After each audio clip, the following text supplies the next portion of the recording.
Eu nem sei mais quanto tempo eu não gravo isso, tava já me deixando maluco. Mas é porque a gente tem a percepção de que existe um comprometimento nosso com relação a vocês. A gente recebe mensagens fantásticas, incríveis. Tanto apoio com relação a esse período complicado que a gente está passando, com relação à saúde do meu pai, que eu sinto, infelizmente, dizer que caminha para um fechamento. Ou mensagens para a mãe do Mr. Way, né, que a gente sempre fica muito emocionado com esse retorno de vocês. Inclusive, estou emocionado agora. Eu sou meio manteiga derretida, sabe? Apesar dessa nossa ausência, em primeiro lugar, gostaria de lembrar que a gente não esquece dos amigos e agradece muito esse apoio. E por outro lado, também tem a sensação de estar em falta com vocês nesse período, principalmente esse período tão complicado que a gente está vivendo. Eu não imaginei mesmo que só por uma diferença de 2 anos, eu nasci em 66, né? Se for pegar em 64, 66, não imaginei que uma pessoa poderia passar por 2 períodos tão similares e, num certo sentido, tristes entre si. Os dois, na verdade, porque são 2 situações onde existia ou existiu e agora existe novamente um ataque à liberdade a que a gente conhece e a gente respeita, né? 64 também estava nesse pé. E é triste, sim. Temos aí acontecimentos políticos que em uma vida só, teoricamente, não deveriam acontecer. Eu bati na trave, 64, 66, Mr. Way 65 bateu mais na trave ainda. Mas é uma tristeza que a gente tenha que passar por isso agora de novo. Não, o nosso país não merece, nossa população não merece. E é incrível, né, gente, que tenha, com tudo que tem de informação, com toda a possibilidade de acesso à informação, que uma parcela da população continue achando isso, tudo que está acontecendo, normal. Achando isso, inclusive, positivo, tá? Não é incrível? Achando isso positivo. E a gente aqui na beira de uma situação extremamente crítica, tá? Eu não tenho outra forma de descrever que não seja extremamente crítica. É o mínimo que dá para ser chamado. Vamos fazer uma coisa meio freestyle hoje, tá? Não vou estruturar demais o programa, vou ver o que sai da cabeça aqui, da boca. E a gente, do resumo do que a gente tem conversado, muito, principalmente eu, Mr. Way, o Rogerão também. Para quem tem acompanhado a gente aí no perfil do Twitter, a gente está mais ativo por lá e acaba colocando mais por lá as nossas ideias, né? Onde a gente consegue alguma, não vou chamar de profundidade pelo tamanho dos textos que saem no Twitter, mas um pouco mais de conteúdo, um pouco mais de acesso a vocês a gente tem por lá. Nas outras redes, Instagram, por exemplo, praticamente a gente não está colocando nada. E no Facebook a gente está basicamente também colocando episódios, né? No Twitter, então acabou virando a nossa segunda casa, né? E YouTube, que geralmente repete mais ou menos o que a gente tem no podcast em áudio. Nesse aqui, se tudo der certo, a gente quer ilustrar um pouco a parte de vídeos para o YouTube, tá? Vamos bater um papo. Daqui a pouco a gente volta.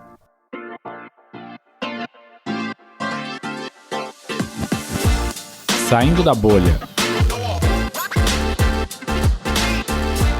Menos notícia, mais informação para você. We, the people.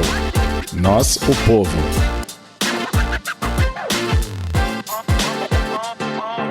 Bem-vindos ao Saindo da Bolha, esse é o nosso episódio 200. Olha aí que coisa, a gente tinha bolado um monte de ideia para o episódio 200. A gente primeiro tinha pensado em fazer uma radionovela, depois a gente pensou em fazer um grande prêmio, que esse aqui ainda não descartamos não, tá? Não descartamos não. Mais para frente eu acho que dá para fazer, botar o pé mais para frente.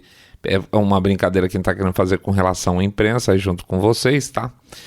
Então, mas a gente queria de qualquer forma fazer um episódio 200 do Balacobaco e tal, mas quis o mundo, o destino, Deus, sei lá, que não fosse assim, né?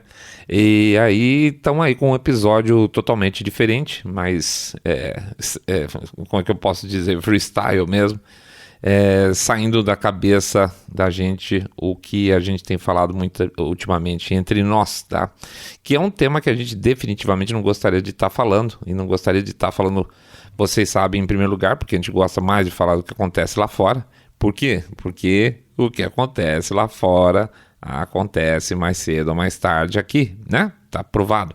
Bom, esse é o primeiro ponto que eu gostaria de dizer, e eu fico muito feliz, mas eu fico muito feliz mesmo da gente ter esse lema aí do que acontece lá fora, porque a gente tem esse praticamente desde o nosso primeiro episódio, tá?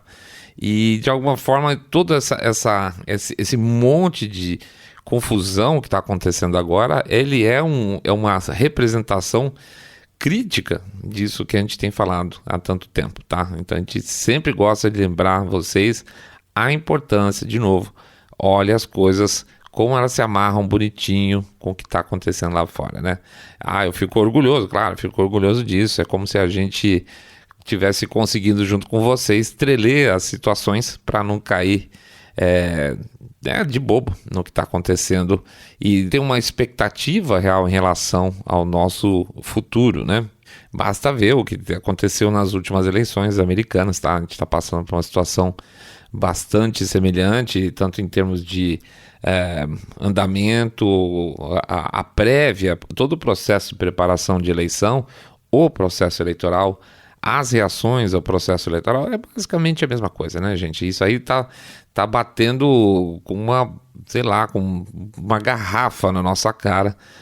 A gente tá vendo isso explodir de alguma forma, e apesar de a gente não estar feliz com a situação do país, a gente fica feliz e orgulhoso de que de alguma forma a gente tem trabalhado junto aí, sinalizando para quem quiser, né? Desde praticamente o momento que a gente começou a fazer isso aqui. É interessante porque às vezes a gente recebe algumas mensagens falando assim, puxa, eu tinha uma visão política, etc, comecei a acompanhar e comecei a ver também esse negócio e comecei a conversar com meus amigos também já tinham essa percepção, ou seja, na verdade a gente não está ensinando nada, a gente está só de repente levantando umas bolas de coisas que vocês já tinham na cabeça, né, e vocês fazem as sinapses de vocês, chegam às conclusões sozinhas. Isso tem que ser o nosso negócio aqui, senão não está funcionando. Porque o que é importante é que essa tratativa, ou seja, de trazer o que está lá fora para aqui dentro, não seja transformado, não tem uma intenção de ser bola de cristal, tá? Em nenhum momento aqui a gente simplesmente fecha, olha, isso vai acontecer da mesma coisa do que aconteceu lá fora. Existem adaptações culturais, existe um monte de coisa, mas a gente consegue perceber, né? A gente não é bobo, né? Todo mundo percebe quando a coisa está chegando. Da nossa parte, desculpe, isso começou um pouco como uma questão de observação, tá? E deixou de ser um hobby rapidamente, porque sempre foi uma tentativa que a gente teve de nos situar, tá? De nos situar no mundo e, de certo sentido, porque a gente tem negócio, tá? Se a gente consegue ver lá fora as coisas acontecendo e ver a tradução do que está acontecendo aqui dentro, a gente consegue também projetar em termos de negócio para a gente, dar as travas que eventualmente precisava. Você vai pensar num determinado momento de investimento, você fala, será que esse é o momento certo, né? Porque no fundo, como é que eu posso dizer? No fundo, o futuro, né? O futuro nosso, seja como empresário, o futuro como o colaborador, o futuro é todo mundo igual. O futuro das pessoas é exatamente igual, tá? Existiram tombos muito fortes que a gente levou e foi aprendendo a olhar para frente um pouco mais de carinho, né? E é uma coisa que a gente conversava sempre com os nossos funcionários aqui no período que a gente tinha uma outra equipe, tá? Era da preparação do que a gente julgava que poderia ser o futuro deles. Como eu disse, o futuro do empresário é a mesma coisa que o futuro do colaborador. Porque o fato, gente, é que o mundo é feito de 99% de bundas de fora, né? Aqui não importa se o cara ganha meio salário mínimo ou tem uma casa fantástica em Alphaville, no fundo é todo mundo bunda de fora, no sentido de não fazer parte da grande elite. Se você não faz parte da grande elite, você é um bunda de fora, tá? Eu hoje não vou ser monetizado de forma alguma, só por causa disso aí. O Mr. Ray sempre fala, é muito fácil a pessoa que está numa posição social confortável, muito mais fácil do que as pessoas podem imaginar. A pessoa está numa posição social muito confortável e de repente ela tombar. Por que ela tomba? Ela tomba porque, tudo bem, tem as questões e decisões certas nossas, erradas nossas, mas também existem movimentos que acontecem lá na elite, lá em cima, no 1%, que fazem com que em determinado momento aquilo que era muito bom passa a ser muito ruim e pessoas caem por causa disso, tá? Então ninguém tá livre de ser bunda de fora e tá no mesmo barco, tá? Não sendo 1%, nós estamos nesse pé. E aí tanto faz, tá, gente? Tanto faz se nós estamos falando de um deputado federal, tá? Você pega o caso aí, você tem um deputado federal do Rio de Janeiro preso, né? Foi preso. Nós estamos com, sei lá, com jornalistas foragidos. Então, assim, não é porque você faz parte da elite intelectual, aspas, ou da elite da mídia, ou da elite política, que você é da elitona, tá? Não é 1% não, aliás, é menos de 1%. Mas a gente chama esse 1% é uma capa lá em cima, caprichada, forrada com muito dinheiro e principalmente com muitos bons contatos, tá? A não ser que você tenha tudo isso, pode ter certeza que você está do lado de cá junto com os 99%. E aqui eu estou passando por isso tudo aqui porque de alguma forma esse é o nosso momento, tá? O nosso momento faz parte de uma história em que um presidente da República, que você fala, pô, esse cara tá lá na cúpula, né? Não tá obrigatoriamente, tá? É um presidente que já vinha de uma casa legislativa, né? Era um deputado, é um presidente que veio da área militar, ou seja, não é um cara que tava, sei lá, carpinto roça até anteontem, mas então vamos dizer, aparentemente faz parte da elite, mas não faz, tá? Ele não faz parte da elitona, ele não faz parte do jogão grande, ele tá lá mais como um peão maior, como algumas das celebridades que a gente tem, que a gente considera que são poderosas, que nem sempre são, tá? Essa história começa toda em função dessa personalidade, que é um cara que não faz parte da grande elite. E por isso ele é rejeitado, tá? Ele é rejeitado desde o primeiro momento. Não é um cara que a turma lá queira que continue de alguma forma presidindo o nosso país. E olha que eu não estou falando aqui, vamos dizer, de uma pessoa que chegou lá em cima na presidência porque tem méritos incríveis, tá? Só qualidades. Méritos ele tem, mas ele não tem um conjunto de qualidades estratosféricas. Eu não sei quanto a vocês. Na verdade, assim, a gente tem uma visão hoje. A gente tem hoje uma visão muito mais positiva em relação ao presidente, mas foi uma visão construída durante os anos de mandato dele, tá? Assim, quando foi colocado como opção pra gente na primeira eleição, nós votamos todos nele. Era um plano B, tá? Era um plano B, falar, nossa, vamos ver o que essa história vai dar. E espero que não seja ruim demais. E não foi mesmo, tá? Porque a gente tem essa perspectiva de encontrar na tal da elitona aquilo que é melhor para o país. A gente comentou, inclusive, no nosso programa sobre debate, que a gente olhava o conjunto de pessoas que estavam ali e a gente falava assim, isso aqui é o melhor do Brasil, isso é o que há de melhor para o nosso país, e era um pouco sofrido ver isso, tá? Mas a gente vê na prática o crescimento que houve na gestão da presidência da República, pelo menos da nossa forma, tá? De ver. Talvez outras pessoas que estão ouvindo aí não concordem, falam, putz, não, Sandra Bolha, o cara é um panaca. Não é nossa visão, tá? Não é nossa visão realmente. Não é o sonho de consumo, mas está longe de ser um panaca pra gente, tá? E aí o sistemão vai tentar começar a prevenir que esse tipo de, vamos chamar, acidente, que o Bolsonaro teria sido um acidente, aconteça, tá? É mais ou menos a imagem que eu imagino, fica engraçado.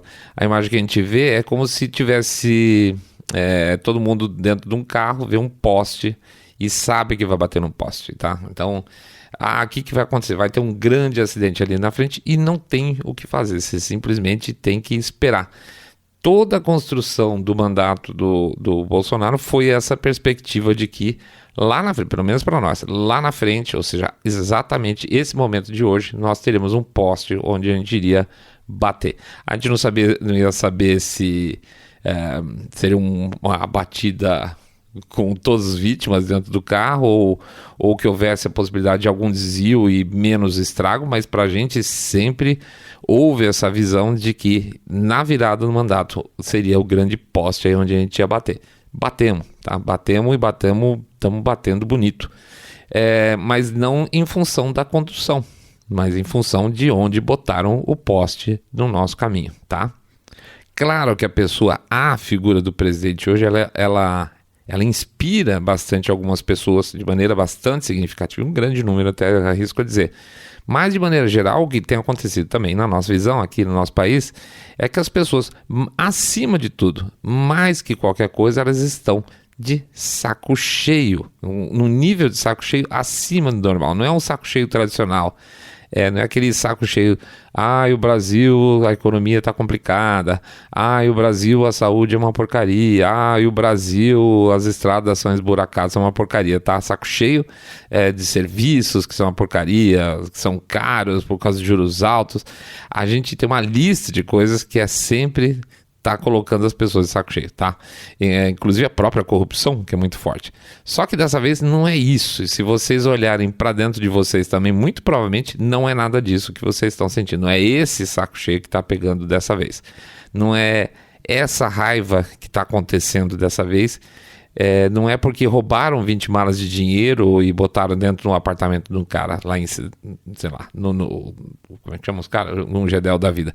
É porque ficou tudo muito evidente. Na verdade, o problema é que se evidenciou aquilo que a gente já sabia de alguma forma, mas ficou descarado demais. E aí deu raiva. Algumas vezes essa menção, a gente faz essa menção em outros episódios, né? Que nenhum plano vai até o final se em um determinado momento as coisas não forem à luz. Ou seja, vamos dizer que um criminoso tem uma intenção, tá, de passar uma nota falsa para frente, tá, uma nota de R$50 falsa, que ele mesmo produziu, ele produz, que tem grande qualidade e que engana muitas pessoas, tá? Esse cara vai ter que fazer tudo discretamente, tá? Ele vai ter que comprar o papel certo, para não dar muita bandeira, ele vai ter que fazer discretamente, porque é um papel especial. Ele vai ter que comprar a tinta discretamente, para também não dar muita bandeira, porque é uma tinta especial, criar as matrizes, né, para impressão daquelas notas falsas, que ele também não pode dar bandeira de jeito nenhum, que ele vai ter que imprimir todo esse material para ficar com uma cara mais perfeita possível. Então tudo tem que ser discreto enquanto está sendo preparado. Esse processo vem vindo há muito tempo, na nossa visão aí política das coisas, tá? Então já se comprou papel, já se comprou tinta, já se fez as matrizes, e aí você tem que imprimir todo esse material também de maneira discreta, porque as pessoas não podem saber que você tem, por exemplo, 11 prensas de dinheiro falso na sua casa, né? Porque você vai ter um problemão, você vai ter a polícia batendo na sua casa rapidinho, né? Então, tudo isso é feito na surdina. Então, os planos, eles acontecem até que eles vão para a superfície, todos feitos na surdina, tá? Não adianta nada você fazer todo esse plano na surdina se em um determinado momento o cara, esse falsificador, não for para a rua tirar o dinheiro do bolso e tentar passar para alguém, tá? O que está acontecendo é que agora os caras tiraram dinheiro do bolso e a gente bateu o olho e falou assim: essa nota é falsa, tá? Entendeu? Esse é o ponto. Em algum momento o criminoso vai ter que ir para a luz do dia, fazer o que ele quer, fazer o que era o objetivo dele. E quando as coisas vão para a luz, as reações podem ser diversas, né? No caso do cara da nota falsa, ele pode encontrar uma pessoa ou um grupo de pessoas mais inocentes que vai pegar a nota e vai aceitar como se fosse real. Ela pode pegar também uma pessoa que tem um pouco mais de experiência, que fique cismada e não aceite. Ou ele pode pegar uma pessoa que pega essa nota na mão, deixa ali em cima do balcão, fala um momentinho só e vai lá e chama a polícia. Tá? Chama a polícia e a polícia pega o falsário.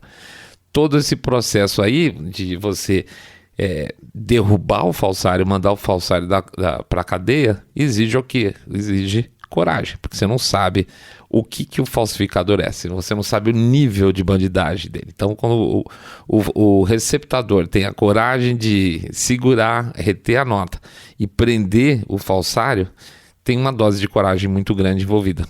Esse é o momento que a gente está atravessando também agora, tá? Eu vejo muita gente cética, eu vejo muita gente desanimada, o que é natural. Eu vejo muita gente com raiva e também eu tô nessa exatamente nesse momento, mas eu vejo dessa vez muito mais gente disposta a não permitir que essa nota falsa circule livremente, tá sabendo? Que de alguma forma, quando se aceita a nota de 50, a única coisa que se pode fazer para não ferrar totalmente o próximo, o que está lá na frente, é não passar ela novamente. Então eu tenho que parar esse circuito antes que eu ferre a próxima vítima, ou seja, que a gente ferre a próxima geração. Essa nota tem que parar de circular agora. Vamos supor que eu não queira aceitar o prejuízo, tá certo? Vai me restar então a ideia de que os outros se lasquem. Tá tudo normal, paciência. Inclusive esse tipo de pensamento eu não vou negar que nos últimos dias a gente até tem conversado aqui do tipo, fecha essa porcaria aqui desse podcast, porque não é possível, depois desse tempo todo tá acontecendo essa coisa medonha, passou na nossa cabeça, assim, deu um desânimo muito grande, tá? E aí você fala, vou cuidar da minha vida. Só que quando você tem um impulso de falar assim, vou cuidar da minha vida, e você olha para fora, olha na janela, olha na internet, e você vê as pessoas continuando brigando do mesmo jeito, é um baque muito grande. Você fala, poxa vida, que diabo de covardia é essa? Não pelo medo do que possa acontecer, mas pelo cansaço. Que esse é o momento de ter cansaço? Não, esse não poderia ser o momento de ser cansaço não, tá? E é engraçado que isso é especialmente mais atrativo, essa ideia de você largar tudo, você ir embora, de você não tentar convencer seu colega, de não apresentar o texto da live ou de largar o podcast, fazer qualquer coisa dessa. Quando você vê que 50%, gente, 50% da nossa população, praticamente, e eu acho que é menos que isso, né, votou num cara que é um ex-condenado, que participou dos maiores escândalos de corrupção da história brasileira, né? É especialmente desanimador. Não é como se a gente tivesse brigando aí com uma pequena minoria, 20%, 30% de idiotas, né? Nós estamos brigando praticamente com metade da população tentando, e aqui eu quero fazer uma adaptação à expressão brigando aqui, que não significa brigando no tapa, mas brigando intelectualmente com metade da população de idiotas, né? Metade de uma população de completos imbecis, que não conseguem entender, que preferiram fazer uma escolha totalmente anômala, tá? O Paulo Figueiredo ele fez um comentário que eu concordo plenamente, quando ele disse que o voto não Bolsonaro, esse voto de ódio contra o Bolsonaro, é na verdade um voto muitas vezes estético, tá? Não estou dizendo que é sempre, mas muitas vezes ele é estético. Tem muita gente que não vota no Bolsonaro porque não gosta do jeito dele, basicamente, tá? E o cara, então, vamos dizer assim, ele não acompanha a economia do país, mas tem gente que acompanha a economia do país. Então, se você fala assim, o sujeito que é absolutamente ignorante em relação à economia, à gestão da coisa pública, paciência, tá? Às vezes ele não tem o ponto de suporte para fazer uma escolha pró-Bolsonaro, porque esteticamente o Bolsonaro não é bom. Tá. Mas tem gente, puxa vida, a gente tem conhecidos, inclusive na área do mercado financeiro, que a gente tem contato diretamente, que votaram no Lula. Então o cara sabe que a economia estava sendo ajustada e ainda assim ele vota no Lula. Então é uma decisão 100% estética, tá? O cara simplesmente ele tá jogando a racionalidade dele no lixo, né? A economia do país está melhorando, está sendo melhor para os negócios dele, está vendo o que está acontecendo, é o dia a dia dele, mesmo assim, ele não gosta do Bolsonaro. Falando aqui então de 50% que não vota no Bolsonaro, é muito estranho esse bloco especificamente, talvez não os 50%, que aí eu chamaria de imbecis, porque são pessoas que são incapazes de fazer uma decisão racional, por exemplo, para o bem dos filhos deles, né? Eu acredito que são pessoas até eventualmente de bom coração, eles querem o melhor para os filhos dele, da esposa, etc e tal, mas não é capaz de assumir que ele está tendo um voto estético em detrimento do bem do filho dele. Esse é o mundo que a gente está hoje, tá? Isso é muito triste. Então dá um desânimo, sim. E nesse componente de raiva também tem uma coisa que a gente conversou muito sobre isso, que de alguma forma perigosa, mas a gente queria conversar com vocês. A gente vê muito a questão da crítica à presidência de maneira geral, a história do Bolsonaro, etc. E tal. Devia ter feito isso em 7 de setembro, devia ter feito isso antes, já poderia ter feito alguma coisa. Talvez, tá? Talvez possa. Mas é uma coisa que a gente reforçou tanto, inclusive nos episódios lá, quando a gente fala de Rússia e Ucrânia. A gente tem que ter uma certa humildade quando a gente... Óbvio, todo mundo tem direito a dar palpite, né? Nós estamos dando palpite aqui, quase... Vamos ficar uma hora palpitando. Mas a gente tem que ter uma certa humildade de que a gente absolutamente não conhece nada daquilo que está a 30 mil pés acima da gente. Como é que são os bastidores disso? Que contatos efetivamente são feitos no dia a dia que a gente acha, às vezes, por exemplo, sei lá, o Bolsonaro não fala com o João da Silva. Às vezes ele não fala, mas os assessores falam entre si, as ameaças correm soltas, os golpes e contragolpes que a gente não tem a menor noção do que acontece, a gente não tem absolutamente nada. A gente não sabe os objetivos das pessoas, de todos os personagens que estão tentando dar papel um no outro lá em cima. Então é complicado quando se afirma categoricamente que o Bolsonaro poderia ter feito isso ou o Bolsonaro poderia ter feito aquilo, porque a gente não conhece o contexto na plenitude. Talvez ele pudesse ter feito mais, ele poderia ter sido mais duro em outras situações, talvez. Eu não sei, tá? Talvez outras pessoas saibam, eu não sei. Eu prefiro analisar o momento em que a gente se encontra sempre. Se a gente voltar na história, a gente vai ter uma complicação para chegar a algum tipo de conclusão, né? O momento que está agora é um momento onde existe um atrito entre poderes e pessoas realmente poderosas e que não dá para simplesmente a gente imaginar que vai ser tratado como se fosse um bate-boca de rede social, tá?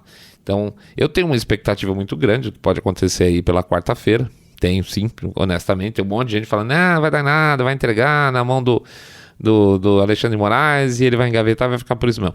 Acho que é simplificar demais achar que todo mundo é bobinho, tá?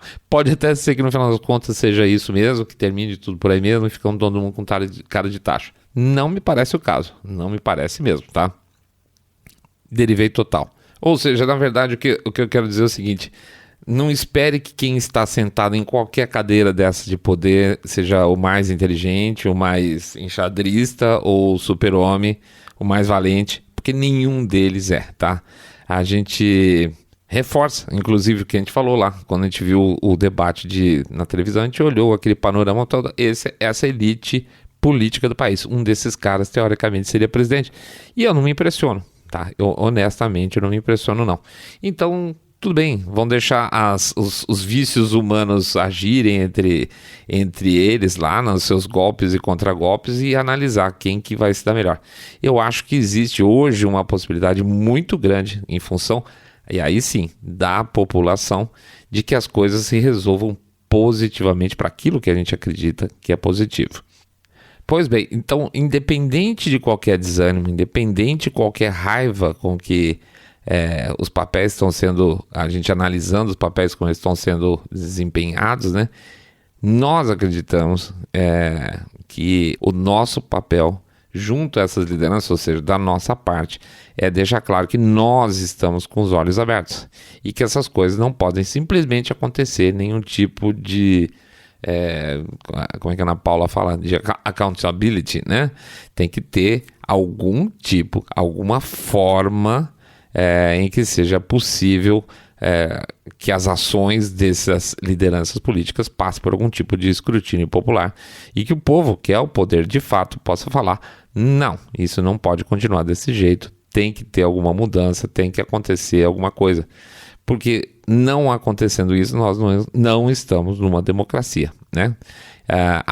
Tem uma falha na legislação, por exemplo, tem uma falha na Constituição, tudo bem, então isso pode acontecer. pode acontecer, mas a base que tem que existir é que essa turma que está lá em cima, ela é funcionária, são funcionários de todos nós, tá?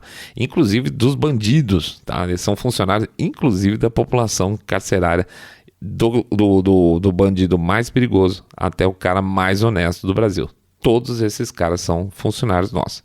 Hoje, obviamente, a percepção que se tem é que uma grande parte da população tem esse sentimento, é que não é assim, tá? Que nós somos simplesmente uma massa de cordeiros andando para lá, para a esquerda e para a direita, só que não querendo aceitar mais tudo que é estabelecido, sem nenhum tipo de rejeição, de possibilidade de crítica, de análise, de questionamento.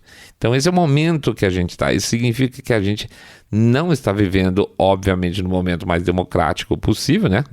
A gente já fez 2 pesquisas lá no Twitter e mostra que vocês realmente não acreditam que nós estamos vivendo num período realmente democrático, mas que, de alguma forma, nós estamos pelo menos percebendo isso, tá? Acabou o namoro, acabou essa coisa de achar que a gente tinha que fazer alguma coisa a cada 4 anos. E isso gerou infelizmente, a quantidade de tempo em que a gente demorou para reagir, gerou vários vícios em todos os poderes, tá? No poder legislativo, executivo, judiciário, e eu temo dizer que principalmente no legislativo, que o que tem de porcaria lá dentro é muito grande.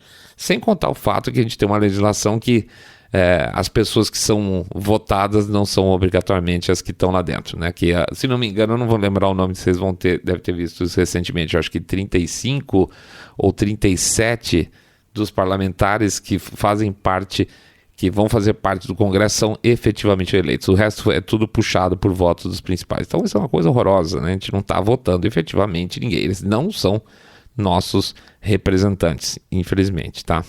E para onde que a gente vai se a gente não vê, se a gente não se encontra, não se vê numa democracia? Eu digo para vocês que não existe nada muito bom no horizonte a curto prazo, a não ser que esse sentimento que as pessoas têm hoje de serem enganadas, ela se faça muito claro. Eu não estou falando dos 50% dos imbecis, tá? Estou falando do nosso lado aqui, do nosso perfil médio de ouvinte, que praticamente são os 50% restantes. Acho que a coisa está errada e tem que se mudar rápido, sim. Alguma coisa tem que ser feita em termos de mudança rapidamente. Não sei como é que vai acontecer, né? Eu gostaria muito que as pessoas que estão lá em cima pensassem como a gente, mas a gente sabe que obviamente não é. Mas a gente vai ter que ter uma resposta. E eu espero honestamente, do fundo do coração, que quem está lá em cima tenha a sabedoria para a gente não entrar num período muito feio. A gente vai entrar num período muito preocupante, isso é inegável, tá? É um período que eu não gostaria de estar vivendo. Eu gostaria de estar vivendo num período onde as pessoas pudessem ainda discutir abertamente o que elas pensam, que elas pudessem teorizar sobre as coisas mais simples ou complexas, sem que tivesse aí medo do poder, né? Ou não poder falar, não poder pensar. Isso é pior ainda, mas infelizmente não é o nosso momento atual. E eu acho que dependendo do que vier a acontecer nos próximos, que eu posso dizer, 30 dias, a gente vai estar numa enrascada sem fim. E eu espero que a turma que está analisando isso tenha uma boa solução. Eu espero poder apoiar fortemente essa solução que vai ser dada num prazo relativamente curto, tá? De resto, o que eu acho mais importante, eu acho muito bonito nesse momento que está acontecendo agora, é que a população, de maneira geral, percebeu que ela não tem pai. É a hora dos filhos. Agora nós somos os filhos, nós o povo somos os filhos, nós amadurecemos, né? E assim nós já estamos nos obrigando a amadurecer mais rápido. Praticamente pai sem filho é sempre assim, né? Você tem que amadurecer rapidinho e deixar claro as suas vontades de alguma forma ou de outra, seja na rua, seja nas redes sociais, dentro que for possível e que não seja perigoso, porque além de tudo tem isso, né? Mas assim, esse crescimento, esse amadurecimento nosso, agora sim eu começo a enxergar como um amadurecimento político. Até então não, tá? Até então acho que se discutia muito a política, mas não obrigatoriamente de maneira madura. Nós estamos caminhando de maneira mais rápida para o nosso amadurecimento, porque nós ficamos sem pai, que na verdade são o quê? São as nossas leis, né? Claro que isso não pode continuar do jeito que está. É fundamental que de alguma forma a gente tenha segurança para os próximos passos, que a gente tenha inclusive segurança de, independente do que venha ocorrer aqui, a comunidade internacional também não encha muito o nosso saco, para a gente ter a nossa necessidade de resolver nossos problemas internamente. Algumas decisões aparentemente estão sendo feitas para que isso seja, vamos dizer assim, blindado um pouco pelo menos, mas que a gente tenha pela frente um período, por mais crítico, por mais trepidante, eu acho que é a palavra, que pelo menos dentro desse período de turbulência, a gente sabe que do outro lado da nuvem a gente vai ter céu azul de novo. Eu acho que é possível, eu acho que a gente está nesse caminho, tá? Pediram pra gente para falar com relação às lives que aconteceram lá do pessoal lá de Buenos Aires. Basicamente é bastante impactante pra gente, tá? O exemplo que a gente deu para simplificar, para não ter problema inclusive aqui, é imaginar a seguinte situação. Dá para você jogar, a gente botou isso no Twitter inclusive, dá para você jogar 500 vezes uma moeda e todas as vezes sair cara? Claro que é possível. Simplesmente não há, é indiscutível que é possível uma pessoa jogar 500 vezes uma moeda e ela dá cara todas as vezes. É provável? Não. É absolutamente improvável, tá? Estatisticamente, a chance de você conseguir jogar 500 vezes uma moeda e ela dar cara todas as vezes é mínima, tá? É só fazer lá as continhas rapidamente. 1 vezes 2, vezes 2, vezes 2, vezes 2, vezes 2. Você vai ver o tamanho do denominador que você vai ter gigantesco. E você vai ver que isso é mais difícil que você ganhar na Mega Sena. Então, assim, as informações que foram passadas naquela tarde não tem a ver... Eu ouvi muita bobagem no sentido de falar assim, eles pegaram uns casos lá que se encaixassem e tal. Não tem nada a ver de pegar uns casos que se encaixem favoravelmente à tese. Isso é uma mentira quando analisaram essa coisa dessa forma. O que eles mostraram estatisticamente baseado numa única premissa, que não posso falar, que um determinado equipamento ele se comporte sempre da mesma forma, em todas as situações, em todas as regiões, favorecendo só alguma coisa, tá? Não dá. É mais ou menos como você querer jogar a moeda e ter coroa, o cara, 500 vezes, tá? Não dá estatisticamente para acontecer. Só isso, para mim, para nós aqui, dá para ver que isso é o suficiente para mostrar que existe um vício gigantesco, tá? Então, o resumo daquilo que foi passado praticamente em 2, vamos dizer, lives é mais ou menos isso. Estatisticamente, o tipo de anomalia que aconteceu é impossível de acontecer com alguma chance real, tá?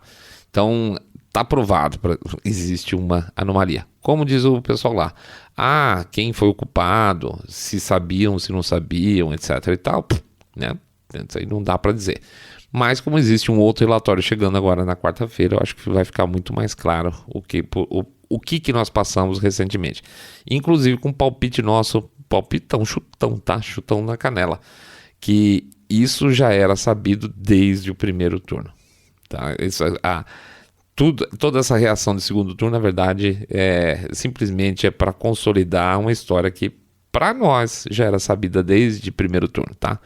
Nós estamos sabendo do segundo turno, mas as partes já sabiam lá atrás, tá? Só estão fechando agora porque deixar o processo completo correr. Palpite, puro palpite nosso, tá bom? Bom, é isso aí, pessoal. Freestyle total. Vamos voltar. Estou fazendo uma força enorme aqui para a gente voltar com mais frequência. Eu acho que eu vou passar por mais um período de, vamos chamar, aspas, internação minha, assistindo muito Globo News. Muito provavelmente nos próximos dias, infelizmente, vou ter aí umas notícias meio complicadas. Mas a gente vai, tão logo a gente possa voltar à nossa normalidade aqui. E eu queria conversar muito com vocês também sobre as midterms lá nos Estados Unidos, né? 2 eleições importantíssimas, literalmente, para o mundo inteiro. Beleza? Então vamos lá. Vou fazer o nosso jabacito aqui. Pedir para vocês entrar no nosso site www.saindabolha.com.br e clicar no botão follow ou seguir a gente no Spotify, Podcast de Google Podcast, Apple Podcast.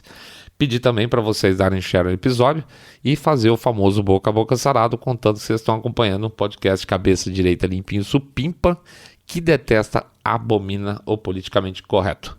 Lembrar que nós temos o nosso livro lá, o Treler, que fala das maracutais. Nossa, meu Deus, quanta maracutaia a imprensa tem feito ultimamente, gente.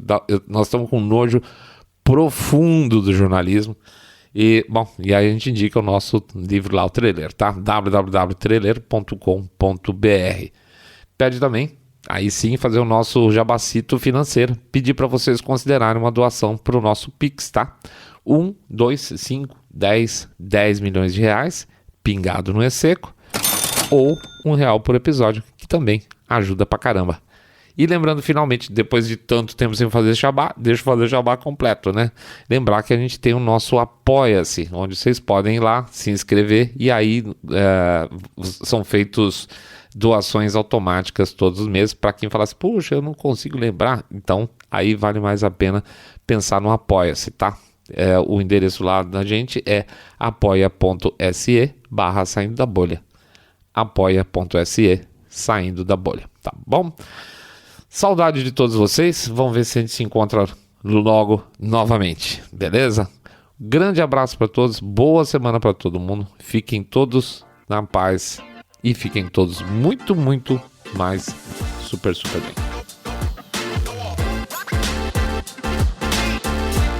Saindo da bolha.